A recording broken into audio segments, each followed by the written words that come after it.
Hello, everyone, and welcome to the Captain Swan podcast number 67. I'm Yay. Serena, Savior out on Tumblr, and these are the people with me today. Hi, I'm Daniela, and I'm Princess Swan Love on Tumblr. Hi, I'm Lisa, and I'm You Brought Me Home. Hi, I'm Mai, and I'm Ghost of Allison. Hi, I'm Michelle, and I'm To the End of the World or Time. Hi, I'm Ro, and I'm Jimmy Jing Street on Tumblr. Hi, I'm Shannon. I'm Mind Your Helm on Tumblr. Okay, so as I was saying earlier before we started recording, my reign of terror as host of the podcast is over. I was brought down by a simple cold. And so today, Michelle and Shannon will be your hosts.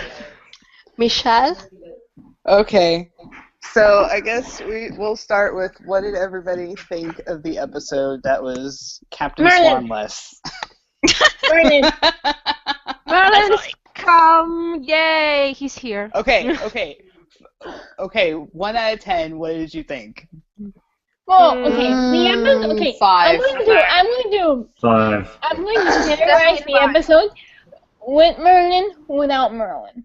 Without Merlin, the episode is Without 5. Merlin, I'd be lucky to give it a 3. But it wasn't because of the writing. The writing was good. It wasn't because of the acting. The acting was good. The problem was it felt like something, like we had missed something between 4 and 5. Like they chopped some, like maybe they filmed a scene that was supposed to be put in there and they didn't put it in there, and a lot of things didn't make any sense. Something was missing. Like I said, the episode without Merlin, it's a 4 or 5. The episode with Merlin himself, is a 20. Wow. Looks like Merlin made this episode. It would have went up 1 point if they didn't have the Regina flashback. Yeah. Well, that was just a rehash of a flashback we've already seen. I know, but I'm just sick and tired of it. Like, ugh. You know what I hated about that? The whole I hated that. you suffered so much. That's the one traumatic instance. One. Yeah. It doesn't explain or make everything okay. Excuse, that was the word. Thank you. Actually, you know something? I could have actually put this episode up to about 7 or 8 until I started hearing like 50 million references to Neil. And then I was my like, God. Here we go again.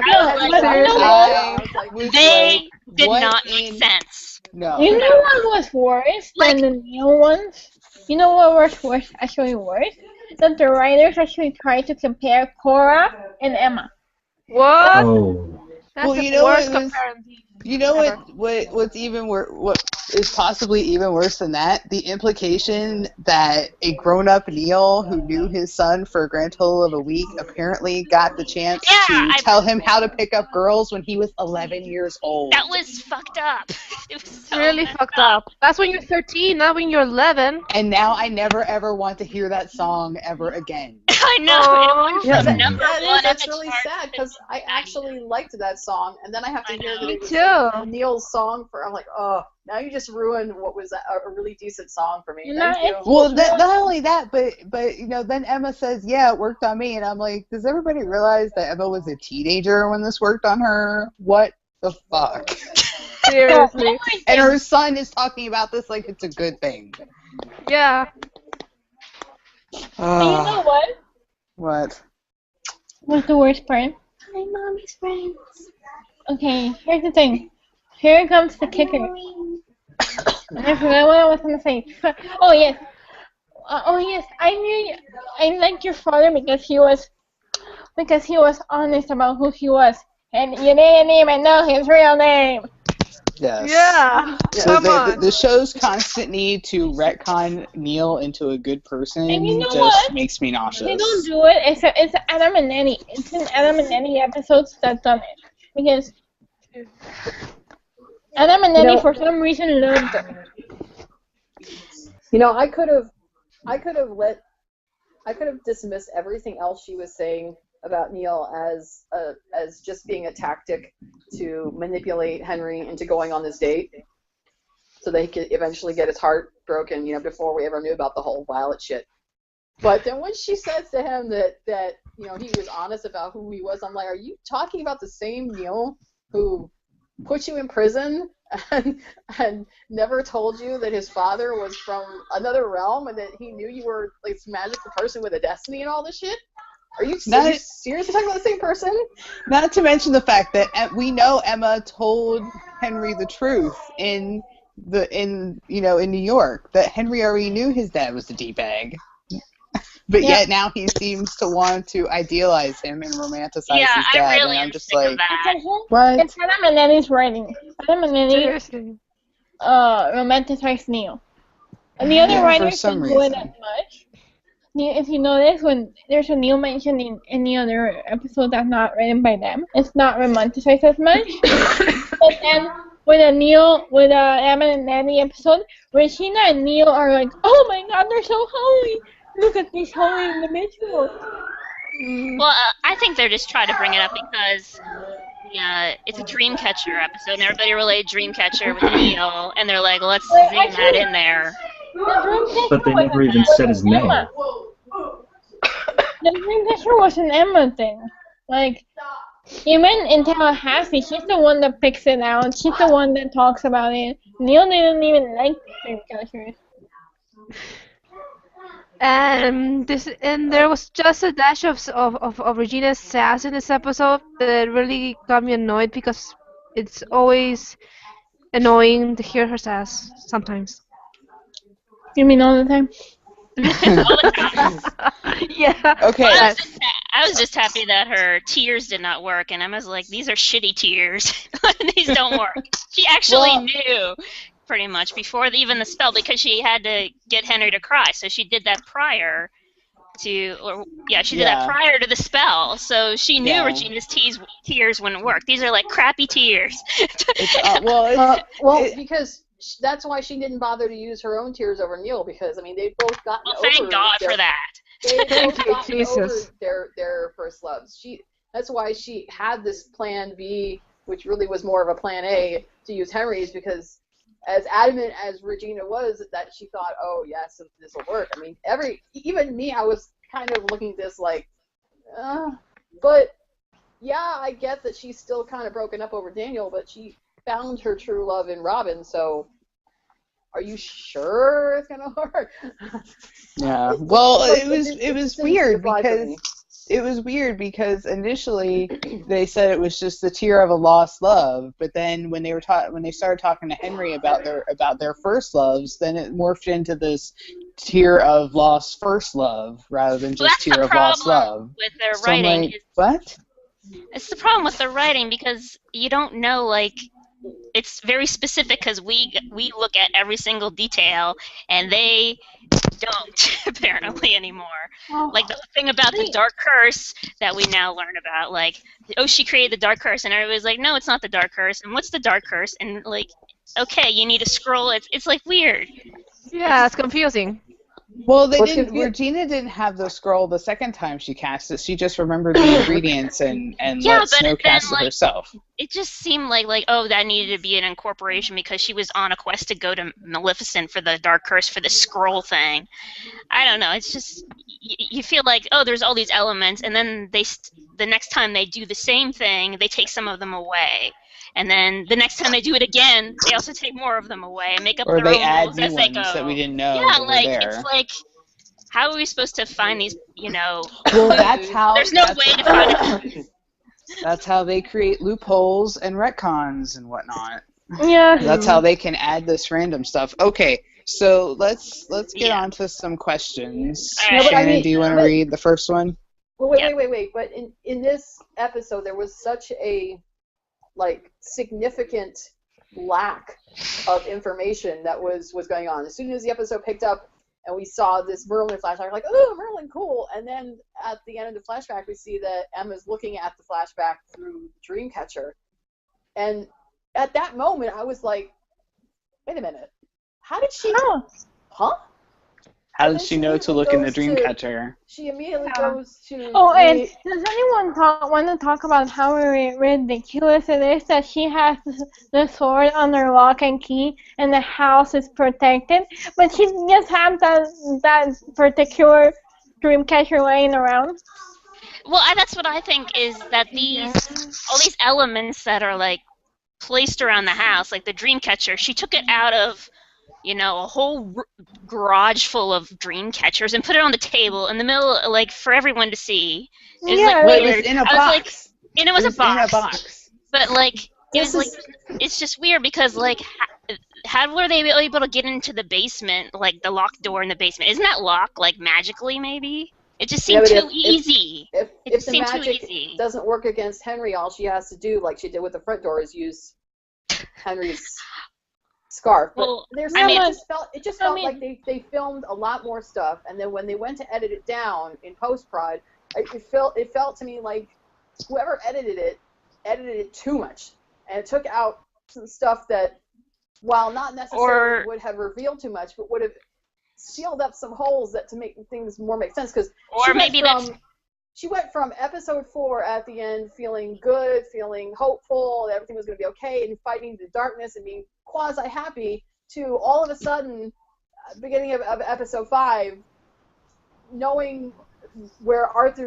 Merlin's Dreamcatcher was and how to find his memories, knowing what the ingredients were for the potion to bring him back, and suddenly how. That wasn't Merlin's Dreamcatcher specifically. That was just a Dreamcatcher. She was pointing it at the tree and looking into it to see what happened to turn Merlin into a tree. I know, but you can do that with Dreamcatchers. The fact that she knew the ingredients to the potion and that there was even a potion to begin with. I think Regina made the ingredients to get to the Merlin potion. out of the tree at her own son's expense. It was like. I don't know. Should we have seen more? I think it was a cop out. I think the whole leaving the Dreamcatcher out there, it was a complete cop out, because really, you're gonna tell me that she left that particular Dreamcatcher out for everyone to find when everything else is locked up? Yeah, and if that's Violet's memories, why? And she was crying earlier in the episode, remembering what she had done to Henry, and that she was manipulating things to try and make it right. Why on earth would she just leave it lying around? Right? That doesn't make sense. Why on earth would it capture that specific? It didn't really elaborate. It only the dream was only it didn't go into the fact that they freed Merlin from the tree. It only said the portion, and it was only the bad portion. Violet How do you know it was there. Violet's and not Emma's? That's true. Well, that's the thing.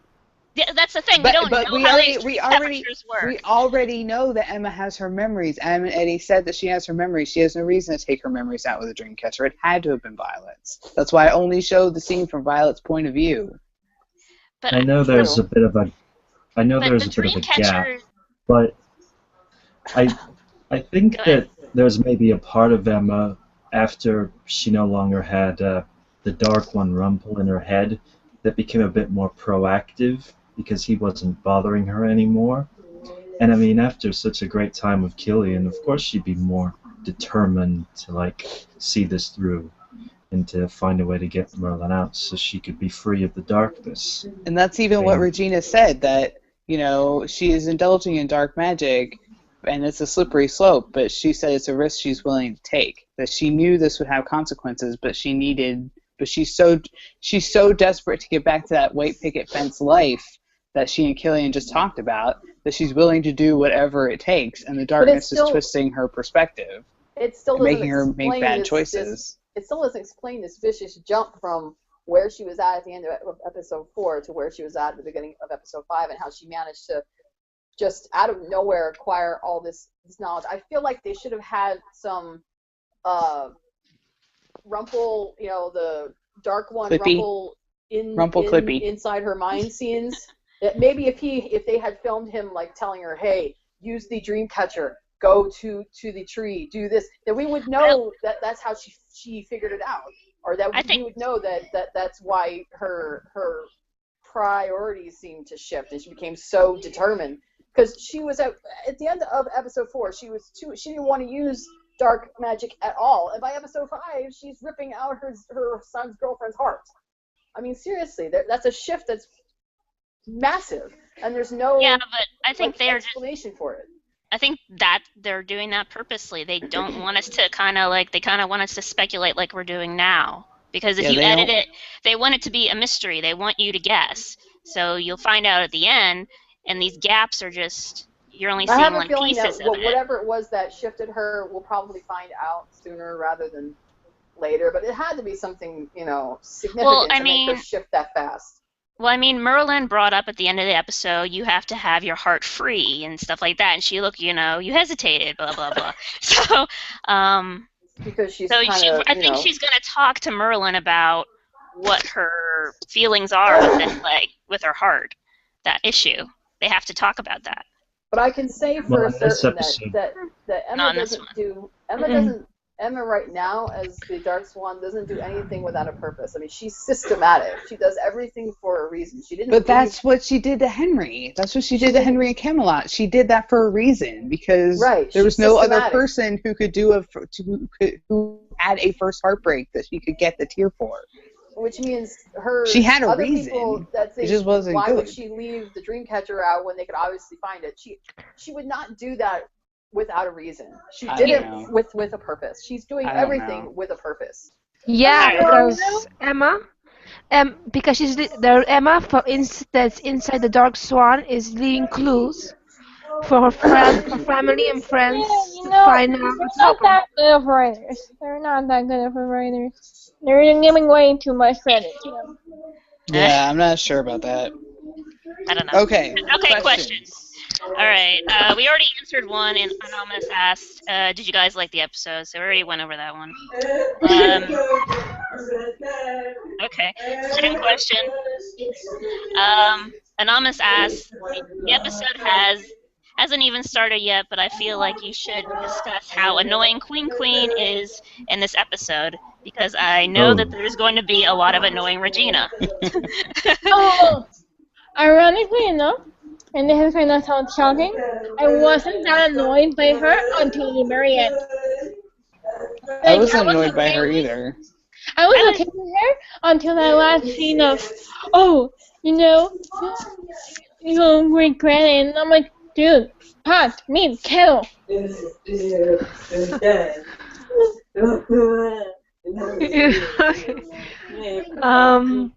have a lot of background noise. Yeah. I know. I can hear it like all of you.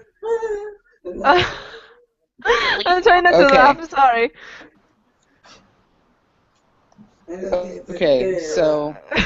Okay. Regina was not as annoying. All right. Until not as usual. By a long shot, and for anybody that says that end scene where she confronted her at the house, I know a lot of people are saying, it was wrong of her to compare Emma to Cora and blah, blah, blah. No, it was. Look, I know that what Emma's doing is nowhere near compared to what Cora did. Nowhere near. I don't think she was comparing the actions. I think she was comparing the motivation. The intent. Yeah. Emma That's fair. Emma stood there on that porch, and every time that Regina got in her face, just as Rumpel said, it was nothing but one excuse after another, saying that she was doing it to protect Henry, that she had a reason, she was doing it for this and this and that. The Dark Ones always have a reason, and they justify every single misjudged wrong action by that reason, just as Rumpel said that he justified everything he did for Balefire. That didn't make what he did right. It doesn't make what Emma did right either, and she is perfectly justified in saying, no, you're not going to see him. I'm so pissed off at all the fucking fans going, oh my god, why won't she let Emma see Henry? I'm like, I don't think Henry wants to see Emma. He closed the curtains. He's pissed off. He doesn't want to see okay, Mon. Seriously? You're telling me that Henry that wanted to see Regina even after she tried to kill him and after she abused him, and he wouldn't be the same with Emma? Oh, come on. But he didn't right away. He went to live with Charming right after the curse broke, remember? He didn't want anything to do with Regina right at the beginning of season 2. It wasn't until Regina finally started to, not be a crazy person that he was like, okay, maybe you can actually try to be my mom now. Henry has done this before with Regina. Everybody just forgets.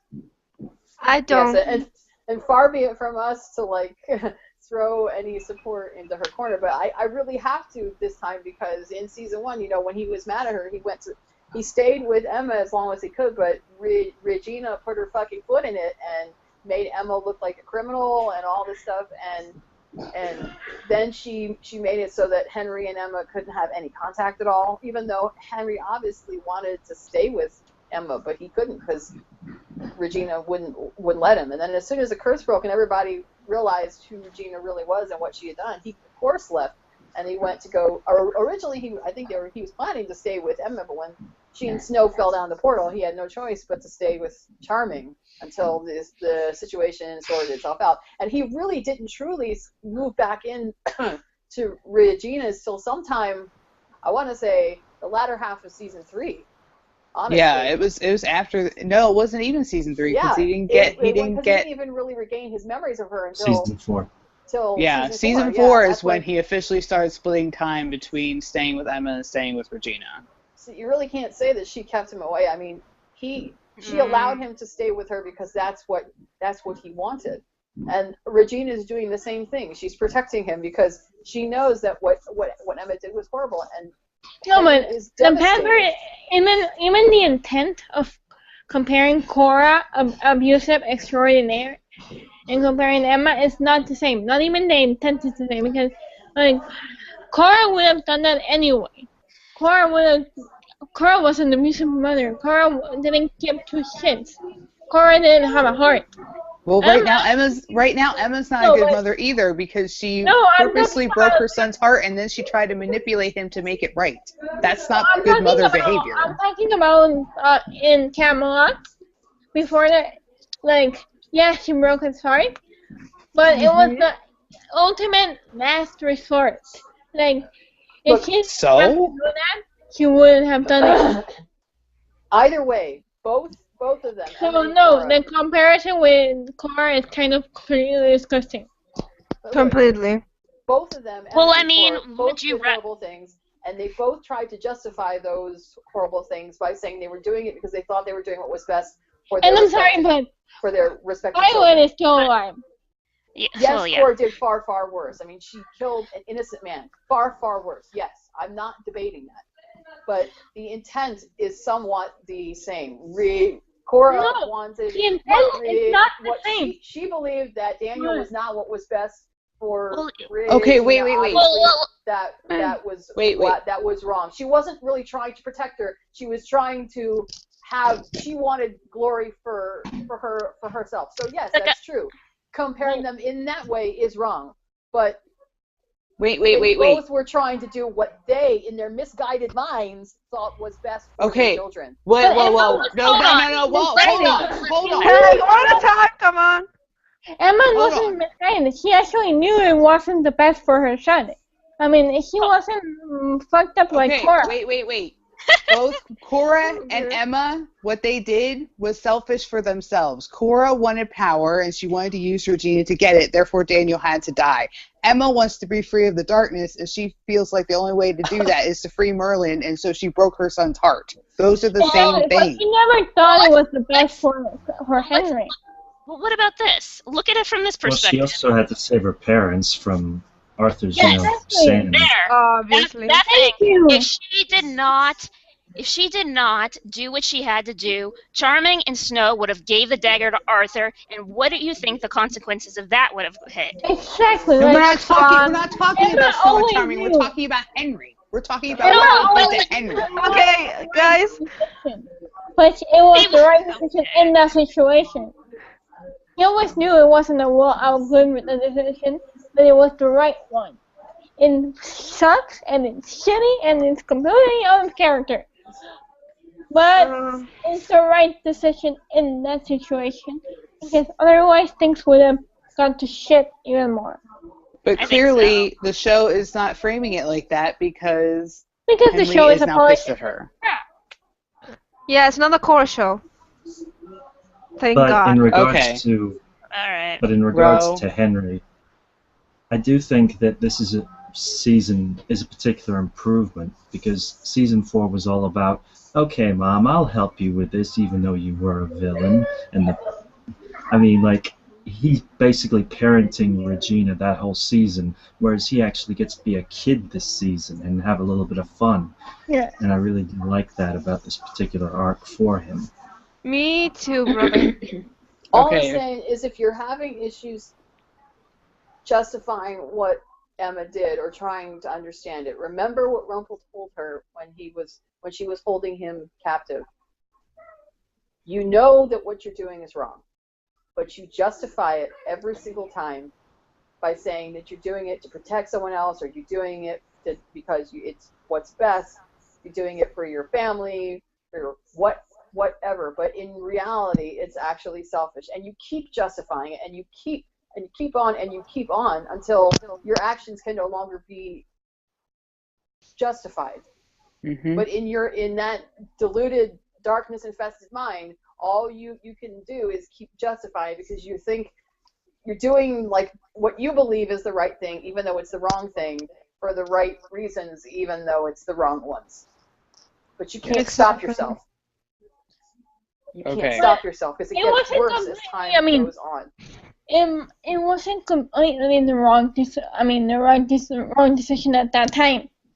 Like, because really, she could have they found a way other than Henry's tear, probably, but it would have taken a lot more time, and he would have gotten the dagger. Okay, I have a question. Arthur is one dude with he's got dudes with swords. Emma and Regina both have magic. What the fuck did he think he was going to accomplish by attacking them with swords? I don't know. He has a puny brain. Arthur I laughed at that moment. so, I laughed. Is so egotistical and so full of himself that he thinks he's like the top bitch. I'm King of Camelot. I'm the shiznit. Lion I loved Merlin. I loved Merlin. He was like, bitch, please. Your little sword cannot. We all know that sword is broken. And we all know what he was talking about. That was a beautiful scene. That was like the best scene of the whole episode because he's like sitting there shrieing and crying on, you ruined my life. You gave me false prophecy, blah, blah, blah. And Merlin just looks at him like, really? Really? Shut the fuck up. What the hell? Okay, right. next question. Next question. Dun, dun, dun. From Anonymous, we got Eddie said that this season is about Swan, aka Emma. Do you think he and Adam are living up to it? Yes. Yes, I think maybe. I don't know. Most of the time, yes.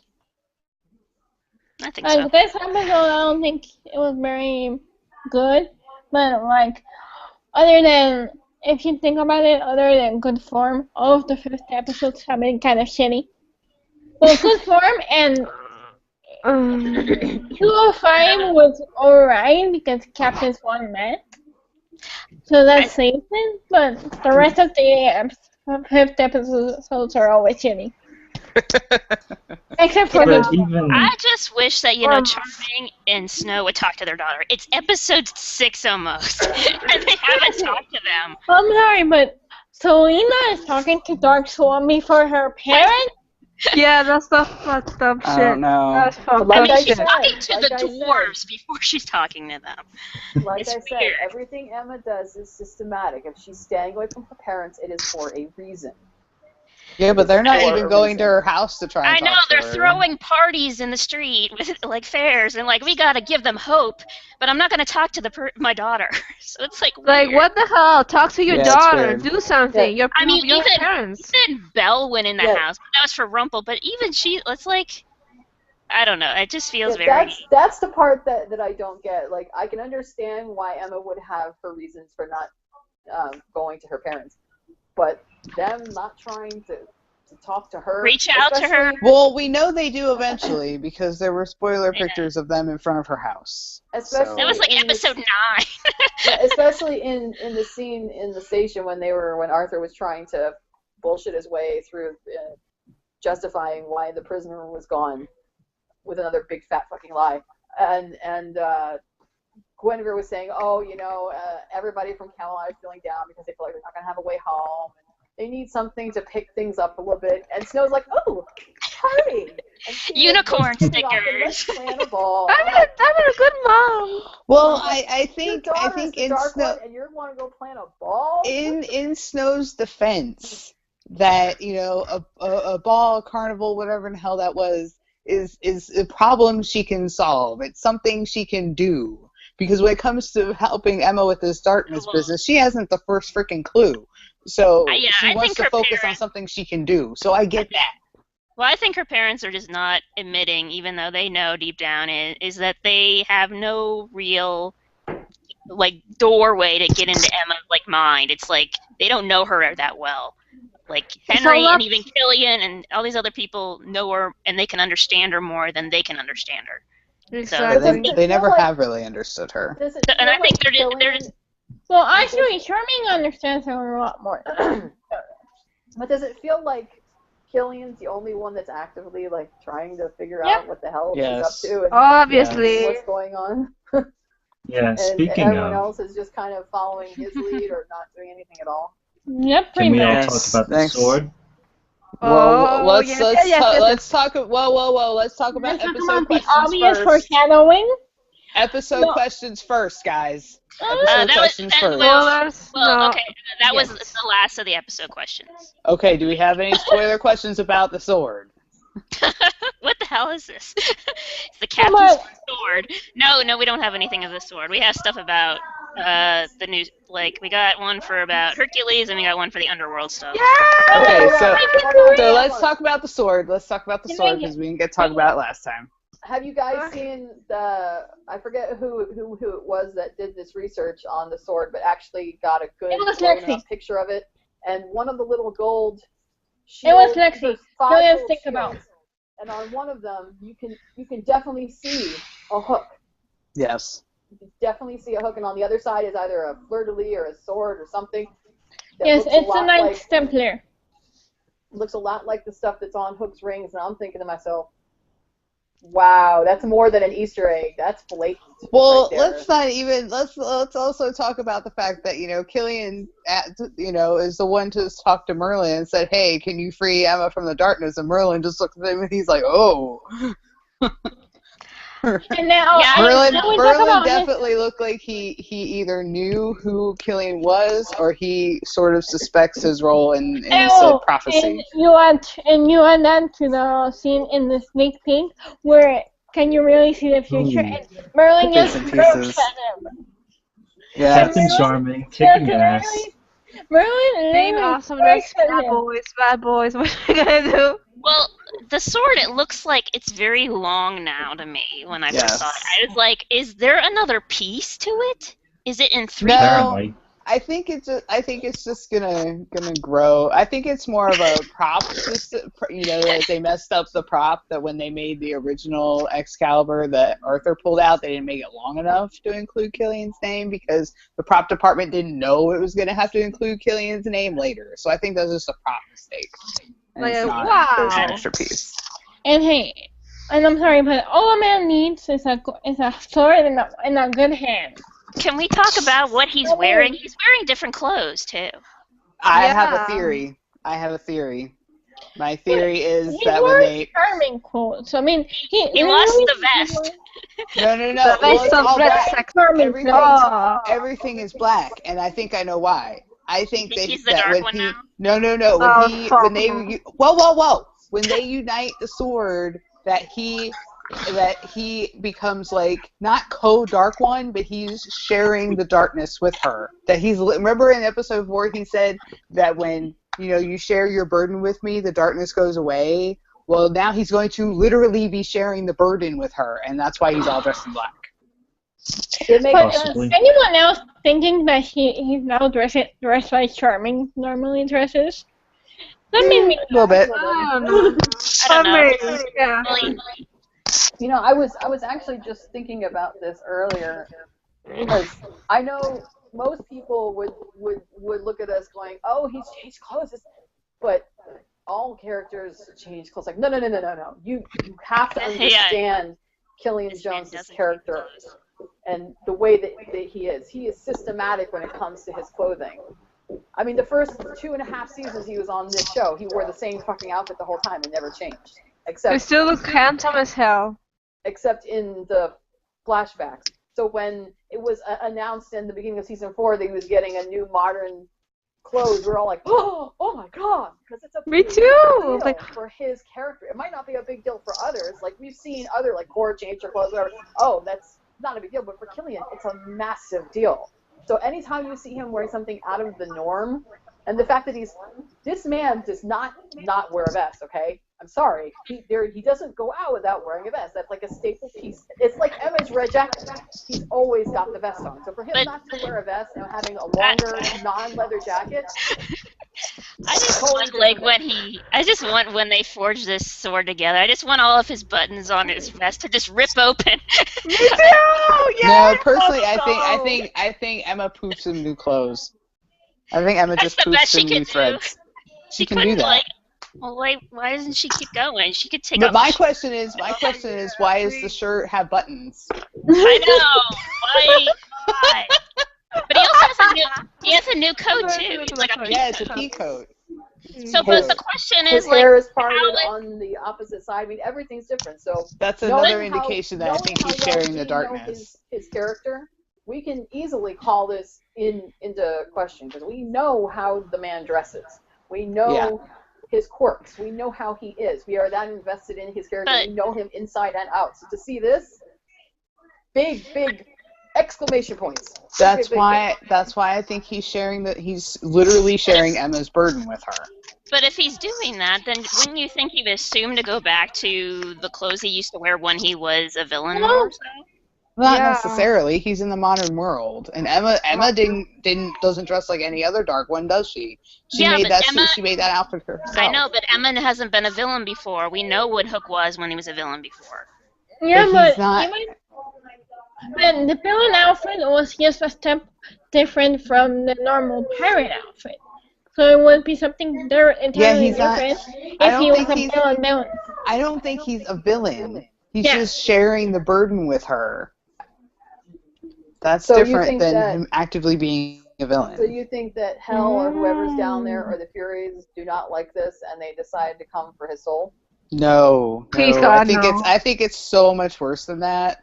Because if he is literally sharing the burden with her, and the only way, because look what happened with Merlin and Nimue. He was literally trying to stab her with a dagger, right? To kill her, destroy her, whatever.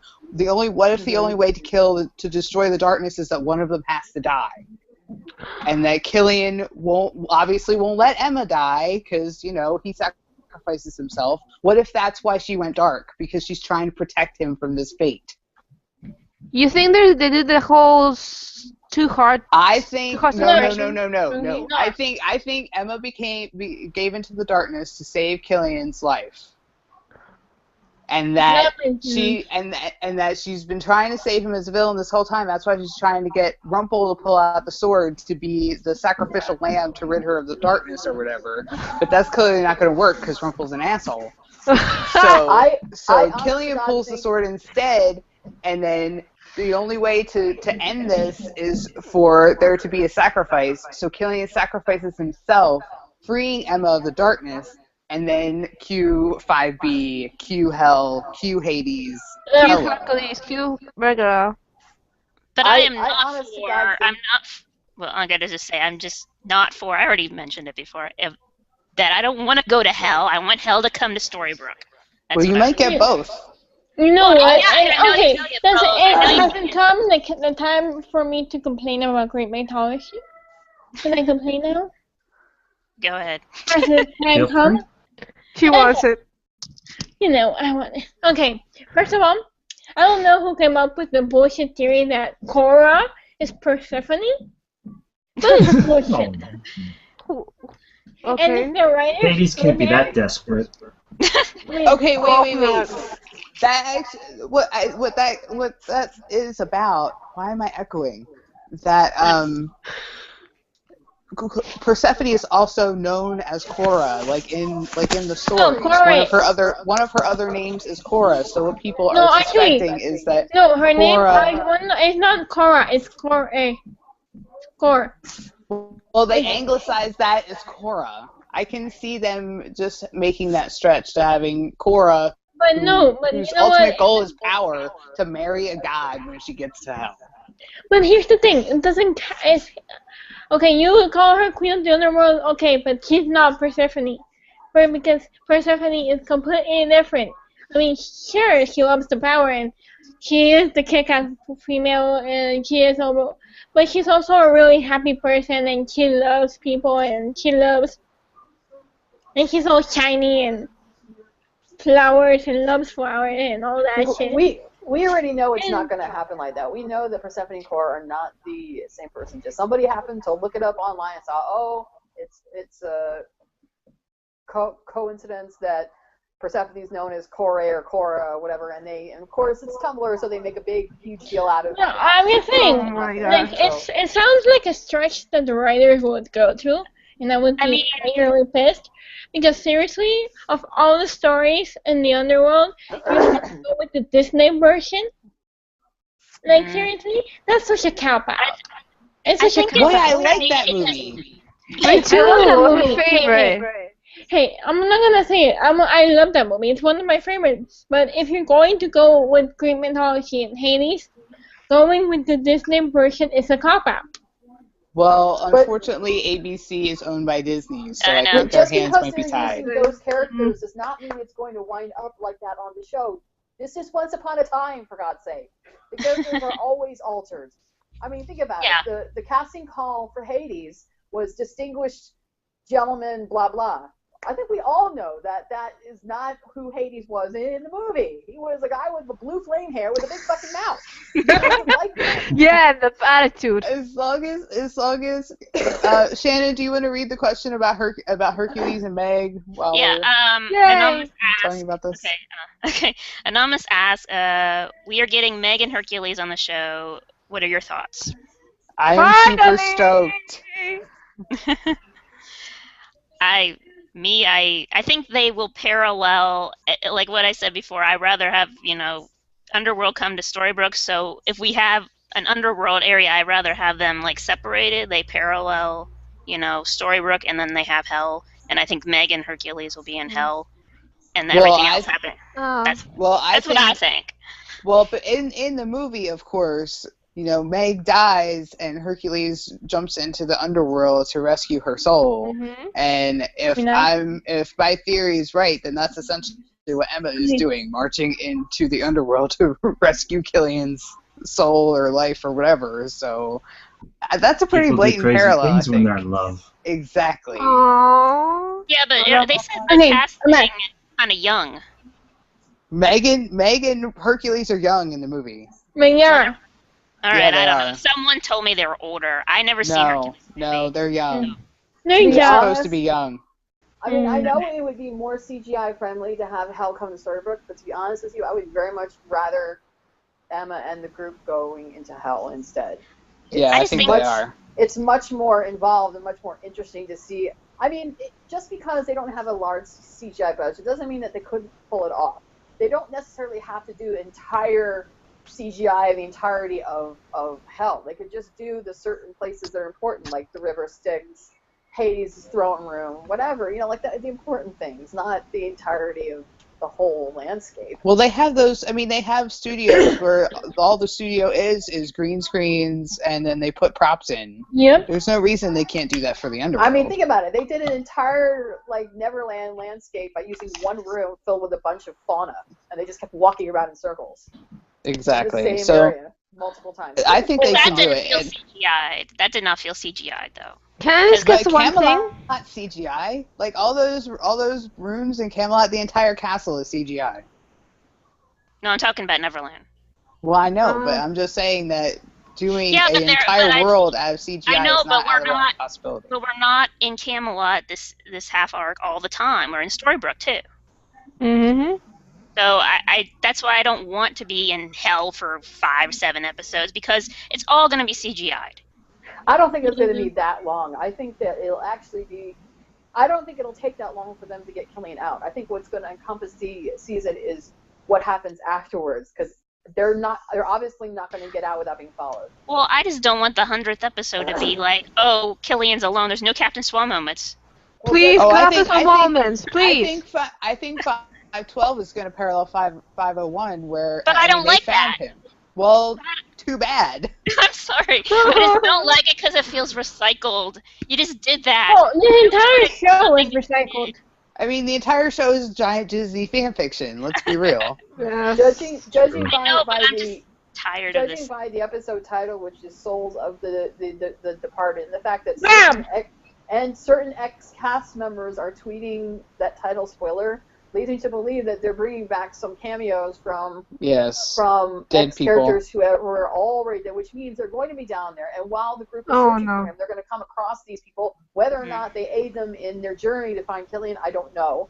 But I think they're going to get him out quickly by the end of the episode. But I don't think that's going to end it. I think Killian is not the type of person that's going to let a soul that he believes belongs to him just go.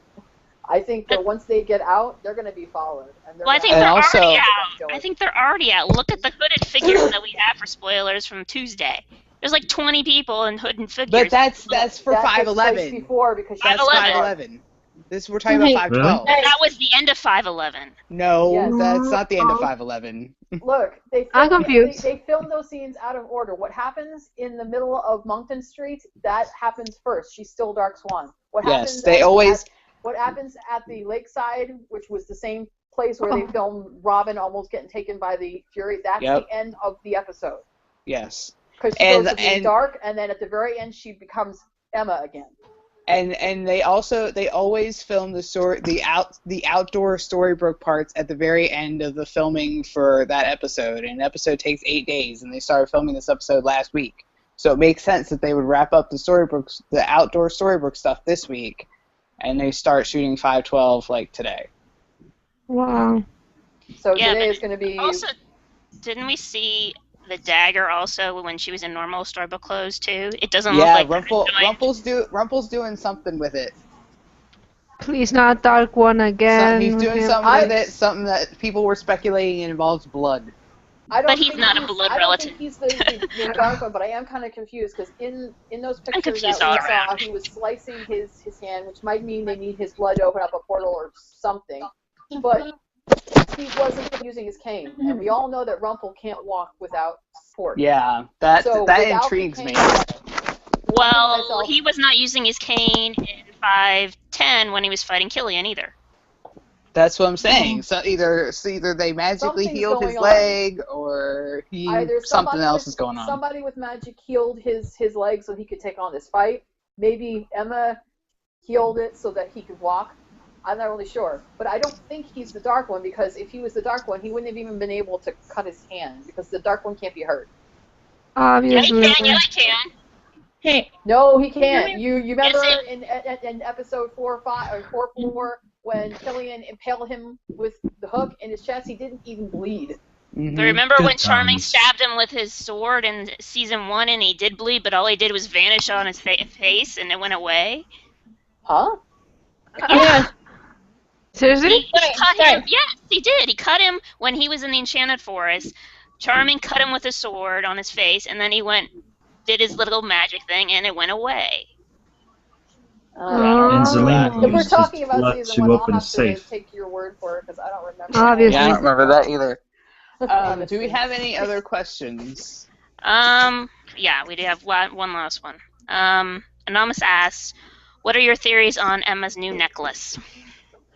The one, Killian's Ring. I think it's Killian's Ring in there. Listen, I just want to put this straight out. I don't like Larry.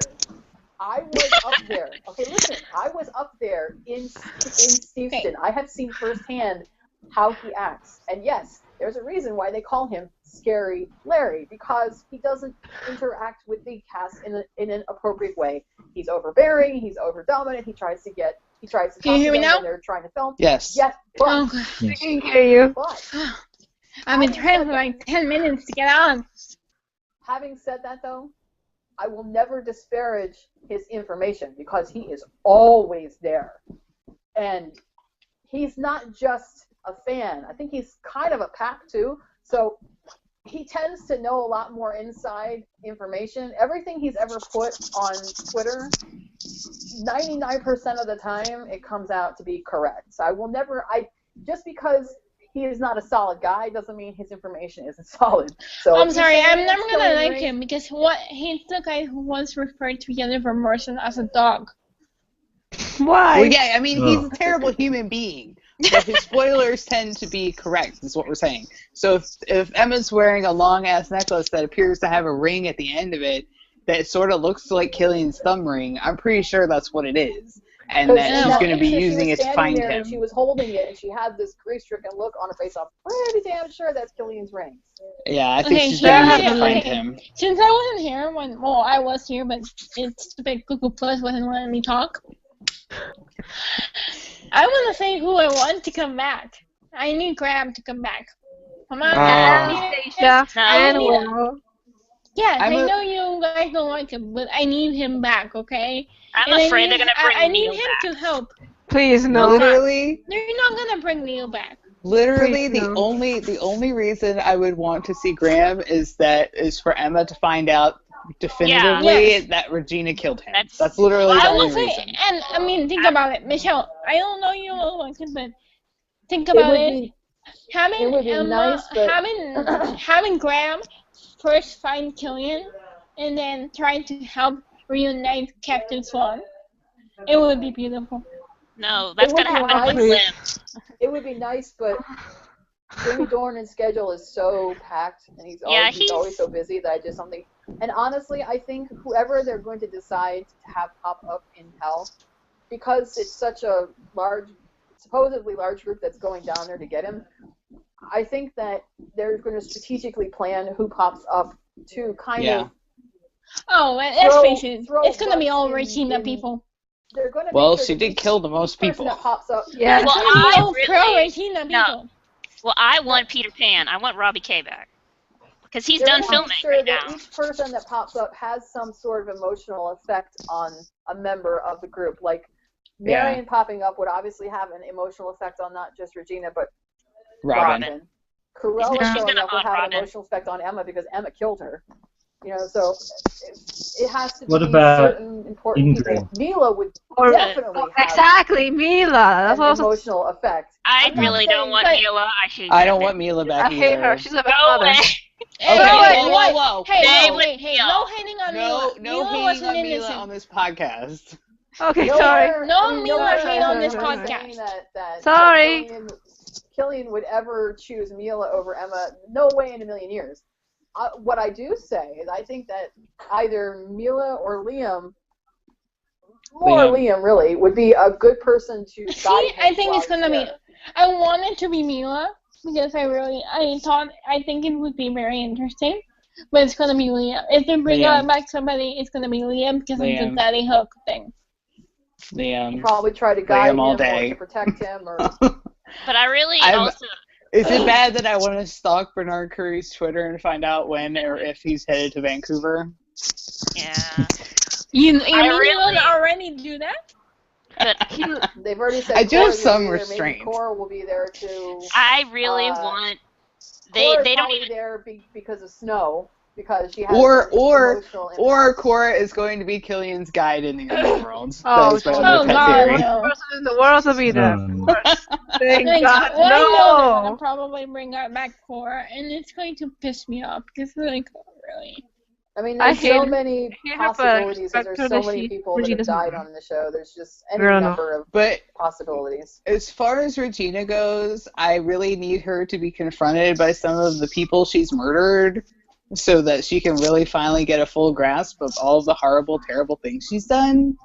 Yeah. That would be character development. No, we're not gonna get that because remember, Regina is good now. She's a but guys, we don't want to remind her of all the bad shit she did. But guys, save Emma. Whoa! Save Emma is the 5A arc, right? It appears, if our theories are correct, that 5B is a Save Killian arc. Yeah. So basically, the season is Captain Swan as fuck. I just like to point this out. Well, we already knew it was Captain Swan as fuck because of the scene with the flowers and all that.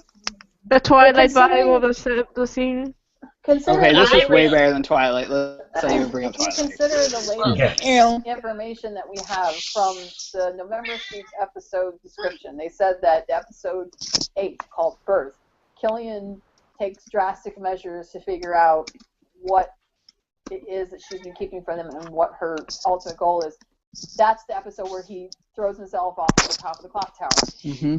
I think by motivating her to save his life, and obviously something happened because they walked off holding hands, I think that's when he realizes, that might be when he regains his memories and realizes what it was she had to do and why.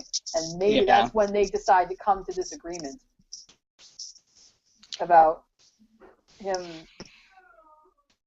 pulling the sword or whatever. Is everybody still agreeing the whole theory that maybe or maybe not Hook and Emma are the true king and queen of Camelot or something?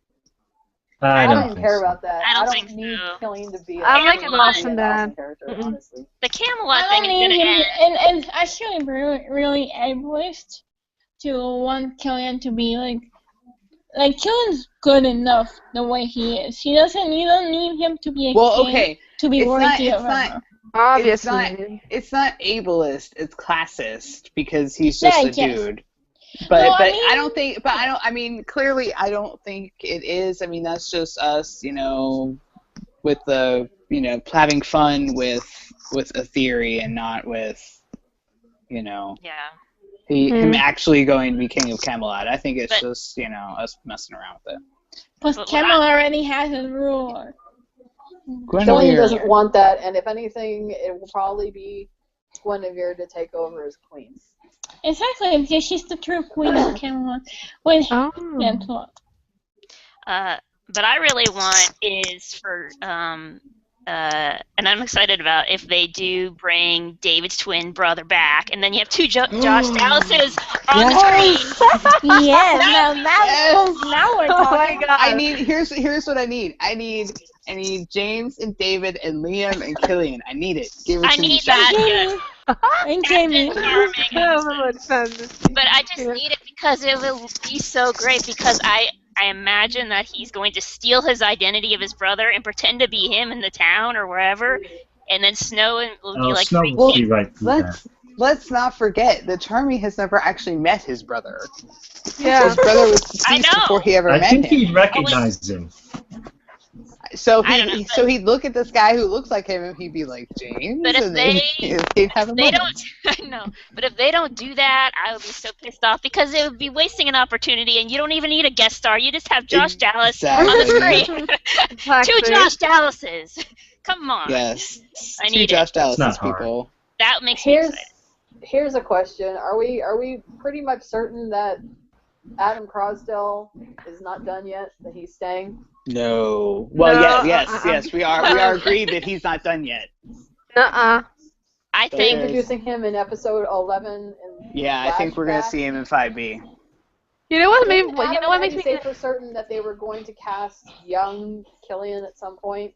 They probably did. But... Okay, like I said the other day, that they don't generally tell us when they're casting child actors unless it's like a big deal. So it's probably going to be like the wee Emma scene at the beginning of the season that we didn't even know they cast that poor girl until we got the press release. Oh, really? So everyone remain That's true. calm. They tend to keep the kids out of it because. Well, they usually have one small scene, like in the beginning, a flashback, and then that's it. So. Yeah, I think the bigger flashback is going to have to do with that picture that Adam took. Which is weird. I don't understand. It's like he's wearing his old pirate outfit, so he met his dad in the past, or what's going on there? Apparently, I don't know. I have no clue.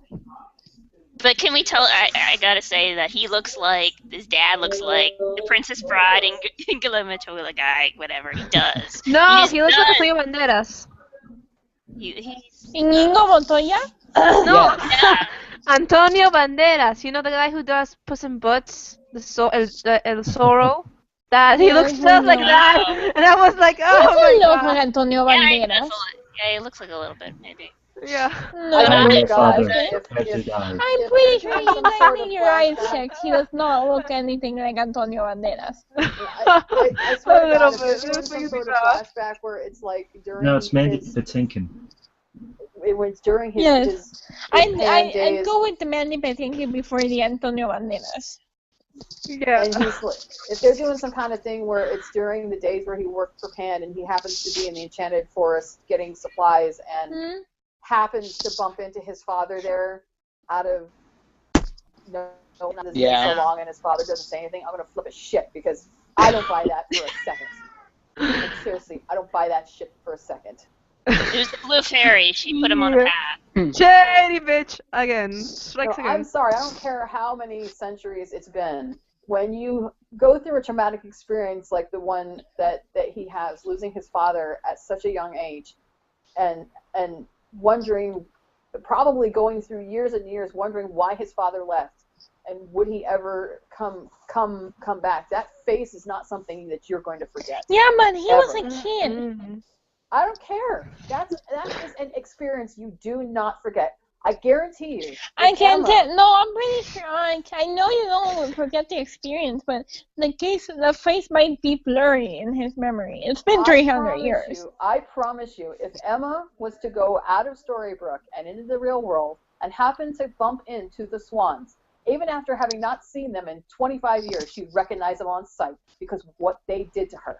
You don't forget Yeah, who that. are they anyway? I would don't know. love to meet them. We'll never find Unfortunately, I out don't think we're because gonna have time. They You were know the what? first family she ever had, and we'll never find out it because was the we first need to time she know ever got- what it kind was the- of They sent her back, and it was the first time she started to really think that nobody would ever love her, that she was just a lost girl. That is not something you forget. I don't care how much time passes, years, decades, centuries, it doesn't matter. You don't forget that. Ever. But I think we can all agree that whatever is going on there, it's a flashback, and it's probably going to cause us immense pain. Obviously. Probably. I it's just killing don't want it to be one of those killing. Yeah, but we'll probably never find out about the Swans because we need to find out what kind of toothpaste Regina uses in another flashback. Well, Here we go. Lana, she put a new picture up on Instagram today, I think, or something, and she looks like she's wearing. She looks like she's an Evil Queen outfit again. Her hair, Cleavage is showing again. Ew. or like her face. I mean, she was wearing a different shirt or whatever, but just her makeup and the way her hair is, it looks very Evil Queen. So it makes sense if it's about Korra, that episode. But Yeah. But I honestly don't care. Just like in this upcoming episode about Meredith's issues, I don't care. I really don't care. But I care about Merida. I don't care about the 100th episode is the start of a quest to rescue Killian Jones. Let's all reflect on that for a minute. Yes. Yes, that is awesome. I'm irritated the fact that they're taking so much time by delving into Meredith's backstory that they could be devoting towards the Dark Swan story, which really should be the most important storyline. I don't care about Merida Bray bullshit. And this is the first of 2 Merida episodes, because the Bear King is a Merida episode. Although that's when she finds out what happened to her dad. I do have to say, even though I wasn't expecting very much out of this upcoming episode, that sneak peek of Killian busting his way through the door and beating the crap out of all those guards was quite lovely. Oh, I love that part. Charming Like, bam! and husband Marilyn. Oh, and can we just say that a couple weeks ago I said I had a headcanon about Killian freeing Lancelot and Merida? And look who's freeing Lancelot and Merida. Merlin. Well, with Killian, we saw them in the forest, behind the scenes. Spoiler. Yeah, what a coincidence. They're in the forest together. In that sneak peek, that whole sneak peek was like, yeah, that might be the best part of the episode. Well, honestly, I think. Well, we know that. Belt's snarky. Like, I'm glad someone noticed. Well, yeah, perfect. We also found out in the press release that I think they're gonna start to finally suspect Arthur shady in Storybrooke because they found that mushroom, whatever thing like that. So I'm like, yes, everybody. Finally, they're gonna start to be like, oh my god, he's shady. I just you asshole! How dare you! I am so waiting for if Arthur holds it and tries to talk to Merlin and it doesn't work because he's no longer Merlin's chosen, and then Hook grabs him and he's like, "What is this?" He's like, "Bro, Yo! Oh my We're god! good. It's gonna be, that meme. Like, Yeah, new phone has this. that was the best part of last episode, where he almost grabbed the sword, and then Regina's like, "No, don't stop. That you have to do that in episode 10." So. But see, there's only one problem with that theory, because I currently think that Merlin is deceased. Oh no. No! Because we found Sorry. out because we got that spoiler today about a heart being crushed to cast the curse, and I still think it's Merlin, and I still think it's Nimue. I think so too. No, Merlin's not dead. I refuse. Obvious to everybody's like, it's Killian, it's Killian, it's Killian. I'm like, No. that's too obvious. That's too obvious to do that. They would not do that. Especially if the point of all of this is to save Killian from the sword dagger business. That'd be let's crazy. Not forget, But cool. because Merlin can see visions of the future. I mean, in that scene at Granny's when he lifted the thrall off of Snow and Charming, he was being all coy and sassy and shit. But as soon as Killian walks up and starts talking, his whole demeanor is shifting. As soon as That's what I he said saw him. earlier. Plus, when you leave the town, you turn into a tree. What's that about? And then Yeah. in the sneak peek when Killian said to him, wow, you really can see the future. And he just kind of looked at him like internally. He smirked at him. Like, Because this bitch knows something. But She again, knows like I something. keep pointing out, Lancelot and Merlin are the only Camelot characters who have not been spotted in Storybrooke. Which really worries me because, seriously. I am worried because I think POCs. at least one of them is dead. Oh no. Yeah, but how could she crush Merlin's heart to enact the curse? It has to Nimue, be the heart of someone, she's the dark person one. that she loves most. The She doesn't love Merlin. What? No, the person the dark one loves most is Merlin. Because the original dark one was Nimue. That's why he couldn't kill her. Yeah, but the dark one's not It's a Nimue. loophole. The dark one's the entity. Nimue's dead. Nimue's Yeah. dead. I'm just saying. I don't know. But the dark one she was is part of all dark ones. Exactly. Thank you, Ro. Oh my welcome. god.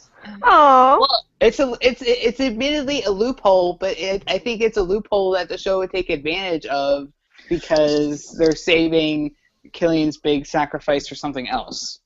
And it goes along Something with even Dinos. more Let's painful. kill the good POCs we I have. honestly, And I let's kill the honestly good, believe- interesting characters we have and keep Selena. Selena honestly- is gonna make a big part of next half, I think. I don't know. Oh god, no. God, I hope not. This is I don't that's know. the only question Mama that I'm Z. not sure of. I honestly believe that the reason why she took their memories was because she knew that if Killian knew what the sacrifice entailed, that he would do it without even thinking Yes. twice, and she couldn't let him do it. That's This is exactly what I not think. My only Mm. problem with them going into hell is that we already know from Adam and Eddie that Selena's supposed to have her baby towards the end of 5B. So there has to be a time jump in there somewhere. well, they So, say a lot. Whoa.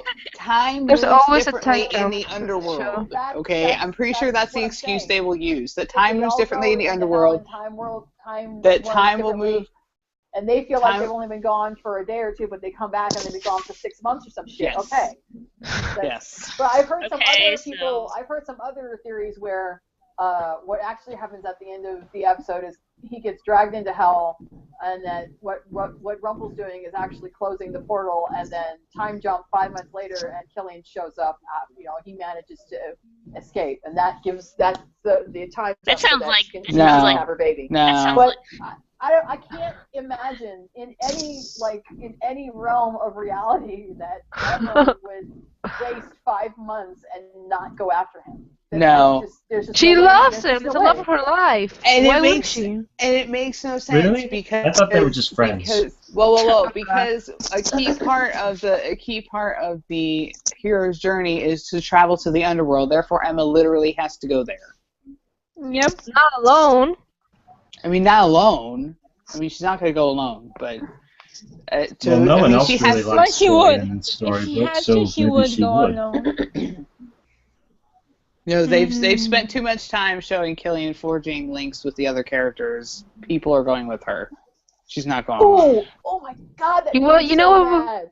Oh my Or- God, that made me so mad on Tumblr. People saying that, oh, it can't be him that's going down there because, you know, he's not an important enough character for anyone to give a shit about. Oh my God, I What wanted to strangle is somebody. that? Oh my I'm god. sorry, but Strangle he's somebody. Killian, his Charming's best friend, Snow's son-in-law, Belle's friend, Emma's one Rumple's of nemesis. for life. According to every Henry's outlet out stepdad. there, he is important now that it's been confirmed that Yeah, he is the but I co-lead. could see it from that perspective too, because I mean, like, yeah, people like him and stuff like that, but it's not like a save Emma thing because Emma's connected to everybody, or save Henry thing because Henry's connected to everything. I mean, he's sort of, you know, he is a little bit of an outsider, and you know, he really doesn't. I mean, Rumple doesn't really associate with him. I mean, Snow Belle really does. hasn't had a really good conversation with him at all. Regina is not his Charming best does. friend. I mean, Yeah. there are a few people that don't, you know, are But not on think board about with it. Here's him. the Important thing. people? Here's the thing, though. Whoa. Here's the thing. Is that Killian is a key part of Emma's happy ending, and Emma has sacrificed fuck all in her life for these people and their happy endings. It's about fucking time that they risk everything for her happy ending. That's all I have to say about it. Yes. Exactly. Yay. For that. But honestly, if you think about it, the people who care about Killian are the important characters. And Charming, despite what the Snow, characters on the show Belle, might, Emma, What? Henry, yeah, and I'll even concede to Regina. Yeah. And despite what the Robin. characters on the show may or may not think about him, we can already definitely say what the media thinks, because they've already fucking confirmed it. He is, according to that blind item, which is obviously killing, he is the male co-lead, and it would be disastrous if he was permanently killed off of the show. Not just because I he's will a fan destroy favorite, Eliminate if they do. but because, you know, according to the article, he's absolutely integral to the show as the male co-lead. Thank you very much. Yeah. Cat? Well, that's the other sign that he's the Drop. co-lead is Good he was job. the first person bursting through that doorway and kicked it in the sneak peek. That's what you do with your male Just one with step your male from leads. somebody. It's been a while. Yeah. But seriously, they're not gonna destroy Emma's happy ending by killing him permanently.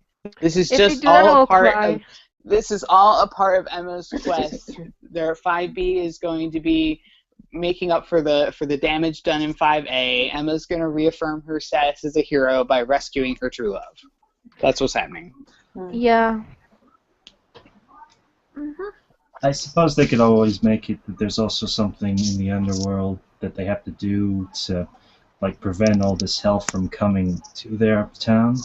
Or it could be they bring hell to Storybrooke by accident. That they don't know, like they didn't know they brought Elsa until it was too late. You know. Well, I want it Yeah. to be like, Oops. you know, well, I just liked it if they did it like Buffy with season 7, where they imbalanced everything. They imbalanced, you know, the good forces of good and evil by reuniting the sword, and good wins. No, Hades doesn't like that. He's like, fuck you guys. I'm taking my Hell Beast and bringing them to Storybrooke, and we're taking over. You know what would be worse? If Hades and Selena would have like formed an alliance and stuff, and that would be the No. most stupid Well, thing I ever. think you know, because if they're eliminating the Dark One line, that means there's an imbalancement. They're stopping the line of Dark I One. don't think Em and Eddie think like that. Yeah, they're Thank not that God. smart. They're not that smart. Yeah. They have Jane there. They have Jane there, who's a writer from And Buffy. Bridget. She's not. No. I meant from Buffy. There's always supposed to have been a balance between dark and light, but that particular darkness, even according to the sorcerer, the apprentice, that darkness was an aberration. It was never supposed to be what it was. How it came to be, I'm not sure yet. I think they're supposed to. I think in the Nimue episode, I think Nimue will tell get us. the background Yeah. of Yeah. how the dark. I don't. I think, hope they freaking. That's gonna be Well, the highlight. let's also point out that the episode right after that is called Birth, and I'm pretty sure that's when we see what happened finally, how Emma Well, became that's the a Dark 2-hour Swan. one. Well, it's the first half of the 2 hours. The first half is called Birth. The second half is called The Bear King. Well, hopefully, you know, the Merida and whatever trio, that whole through doesn't really take over. Hey, I want them to I think I it's don't mostly care. in the second hour. I think the first hour is Hey, us don't finding take out my how. don't take my bisexual Ruby Lucas. That's practically been confirmed. Oh my god, Okay. My, they're gonna do most of that in 5B. They're just introducing the idea of Mulan and bisexual Ruby. I know. We're gonna get most of it in I 5B. Hey, I just need a confirmation. I will see that confirms it. Okay. You have a scene? I'm okay with Ruby's a scene. not in Camelot. I don't get it. Nobody gets it. It's so messed up. I don't understand. Yeah, I don't understand either. They said they were going to explain where she went. Good luck with that. Because they are really crappy with explaining crap. It's just doesn't work. It's just plot hole after plot hole. Like always. But for Maybe it's during the missing year. For anybody to keep continuing this argument that that Regina should be the one to sacrifice over Killian, I don't think Please no. Okay, seriously. What they don't get is that this is the culmination of Killian's lifelong, like centuries-long journey. This is something he started 300 years before, when he swore to the Dark One that he would destroy it. Come hell or high water, he would destroy it. Hello, Eddie being a troll. This is the culmination of that journey. If anybody was going to be the one to make that sacrifice and to destroy that thing, it's him. I mean, seriously, this is what Eddie said going into 501. He said that Killian was hell-bent on rescuing Emma and that he would do it come hell or high water. Seriously, Eddie? Can you get more trolly than that? He got it. He's been trolling us this entire time, people. Trolling and more trolling. Damn it. Well, technically, Eddie has been trolling us in season 1. Remember? It might happen. I like to see it. Maybe. He's a fan of puns. Yes. He's Captain Puns. Puns man. No. I'm sorry. There's only one pun master in this world. Who? And his name is Brett Dalton. Oh God. He's this is not the Shield cast. Okay. He's Different apparently also fandom. a fan of Bruce Springsteen because every episode 12 so far since like season 2 has been, or season 3 has been the title of a Bruce Springsteen song. Which will make my dad happy because my dad is a Bruce Springsteen fan, even though he hasn't watched the show. Well, he already tweeted about that. He mentioned it. He's like, yes. The fan who said it on Twitter, he pointed out and said, yes. So. And he also put in, apparently the address to Emma's house, 710, was for him and Josh. Yes, it's a Grateful Dead reference. Because they're deadheads, apparently. Which is just funny. Okay, so does anybody have anything else to say? I think we're about Don't bring back Walsh. Please don't bring back Mila, or yes or no, I don't know. Don't bring back Neil. I'd rather have Teenage Balefire. That's better. And he can haunt Runkle. Well, I think they wouldn't bring back Neil because I honestly don't think that Michael Raymond James would ever want to come back. No. He did one time though. Yeah, because he wasn't very fond of the character. Well, wasn't the last time he was back in the season 3 finale, and he was still under contract at that point. We haven't seen him since. Yeah. He's not under contract anymore, so I doubt he'd come back. Bring back Tinkerbell. Well, they're She trying. can. She's being a zombie.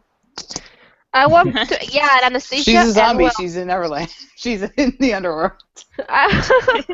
I want Will and Anastasia back too. Okay. That's never gonna happen. Don't get me started. Yeah, that's a whole nother talk. Don't get me started on that. I think we're done. Okay, My go. Sorry. Okay, here we go.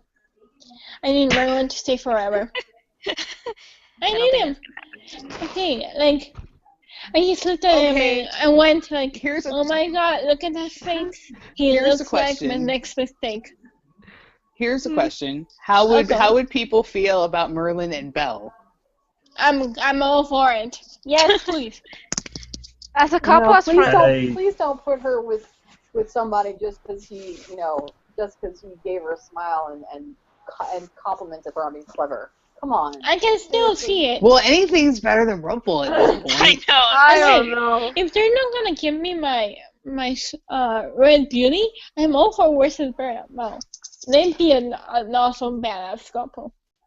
Okay. And on that note, I think we're done. Yeah. Mm-hmm. Until next episode. Yeah, until next week, everybody. Yes. Well, Bye. this is the last one with Mary. Bye. Bye. Bye. Bye.